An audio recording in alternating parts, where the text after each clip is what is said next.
For auto fans, being surrounded by race cars like this is about as good as it gets. And just envisioning what it must have been like to actually see these cars in motion brings a smile to your face. But here at the Simeone Auto Museum outside of Philadelphia, you don't need to use your imagination. These are dynamic things, and part of their story is how they run and how they sound, and without being facetious, even how they smell. And you can only get that if you run them. Yes, it's true. There is actually an auto museum that not only dares to take their artifacts outside, but starts them up, hits the gas, and roars the engines. And the experience is a feast for the senses. You get to hear these engines that you've only read about, the Ferrari V12 or the Aston Martin or the Porsche 917. You've only heard about what they sounded like. Now you can actually hear them. The fact of the matter is, Dr. Simeone doesn't just drive one or two, but nearly all of the 65 race and sports cars in his collection, just so the public can appreciate them in a way that other museums can't duplicate. And since they all share a common heritage, many of the vehicles also have a history that intersects at some point in their glamorous past.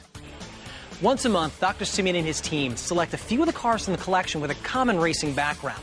And on this weekend, it's the Ferrari beaters, cars like this, the 1967 Ford Mark IV, one of the automobiles that dethroned Ferrari as the king of Le Mans in the 50s, 60s, and 70s. And for the spectators on hand, it's a thrill they'll remember forever. It's amazing that somebody takes care of vehicles like this, gives the public a chance to come out here and witness it. You just don't see this anywhere else. Whew, to see them running, it's like, it's a dream come true because you can hear the history driving around this track and you can see, I mean, they're not opening up 100%, but just to be able to see them running around, and it's you can't even explain it. It's just amazing. You have to see it for yourself. It's really incredible. I mean, it's something I feel like anybody who's remotely interested in cars would definitely want to come see. It's clear the tradition of taking these cars outside for the public to enjoy is widely appreciated, but not just by museum guests, but also by those who see them every single day.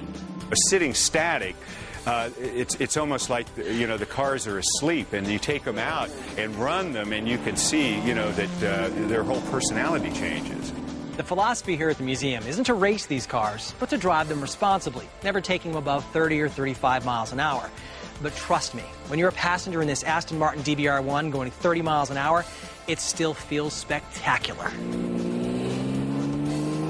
Use them. Every car in here is made to run. Use it, but use it responsibly. Don't break it. Make sure that it has the same stuff it left the factory with. We don't try to race or beat them up, because I hope they're here for not just decades, but centuries. But we run them so everybody can see them, and that's turned out to be very popular. Any car fanatic will love these amazing machines while they're simply sitting still under dim lighting. But to fully experience the thrill they're capable of delivering, the only option is to open the taps and let those horses run free. But be warned, once you see them move, it's hard to imagine them any other way.